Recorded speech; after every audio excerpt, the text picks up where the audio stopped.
नमस्कार, मेरा नाम डॉक्टर कौरभी झाड़े है। मैं वेस्कुलर स्पेशलिस्ट हूँ सह्याद्री हॉस्पिटल पुणे में। आज का हमारा टॉपिक है क्या पुरुषों में होने वाले स्क्रोटल पेन की वजह से क्या क्या तकलीफ़ें हो सकती है।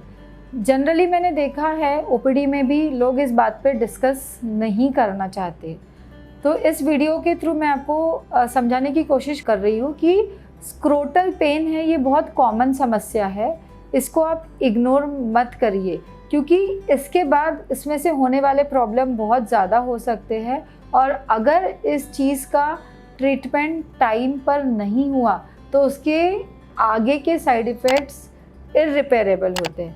तो स्क्रोटल पेन जो होता है इसमें एक सबसे कॉमन कॉज होता है वेरिकोसील।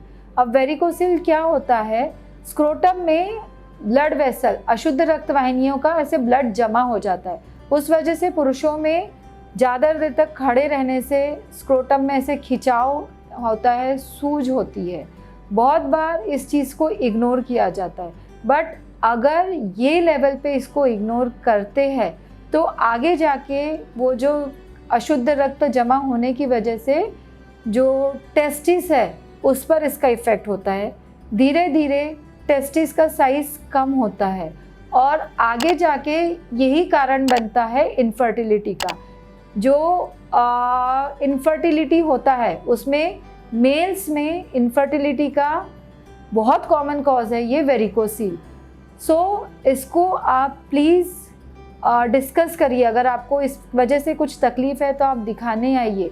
इसका ट्रीटमेंट बहुत मेजर नहीं होता है। जो ख़राब नस है उसको हम छोटी सी सुई द्वारा इंटरनली कॉइल डाल के बंद कर देते हैं। इसमें 24 घंटे भी एडमिशन की ज़रूरत नहीं होती है। एक छोटी सी सुई द्वारा ये ऑपरेशन होता है, कहीं पर भी टाँका नहीं लगता है।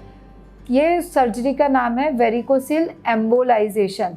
तो ये एम्बोलाइजेशन में हम जो क्या करते हैं, जो ख़राब नस है उसको इंटरनली पूरी तरीके से बंद कर देते हैं। तो जो टेस्टिस का जो पेन है और उस वजह से जो टेस्टिस में गर्माहट आती है वो तुरंत कम हो जाती है और जो आगे वो जो गर्म होने की वजह से जो टेस्टिस में डैमेज होना है वो कम हो जाता है।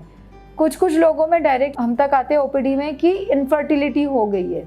तो क्योंकि जब वो टेस्टिस के अराउंड जब ये नसों का गुच्छा जमा हो जाता है तो स्पर्म प्रोडक्शन कम हो जाता है और उस वजह से इनफर्टिलिटी होती है। अगर इनफर्टिलिटी हो गई फिर भी अगर हम वेरिकोसील का ट्रीटमेंट किए तो इससे भी इनफर्टिलिटी रिवर्सल हो सकती है। बट इम्पॉर्टेंट ये है कि आपको इस बीमारी के बारे में आपके डॉक्टर से डिस्कस करना है और अगर ट्रीटमेंट की ज़रूरत है तो इसका ट्रीटमेंट करवाना ज़रूरी है। इसका वेरिकोसील का के सिम्टम्स क्या हो गए, स्क्रोटम में सूजन होती है, स्क्रोटम में नसों का गुच्छा दिखता है और इसको कंफर्म करने के लिए हम सोनोग्राफी करते हैं। सोनोग्राफी में इसका ग्रेड समझ में आता है और उस हिसाब से इसका ट्रीटमेंट होता है।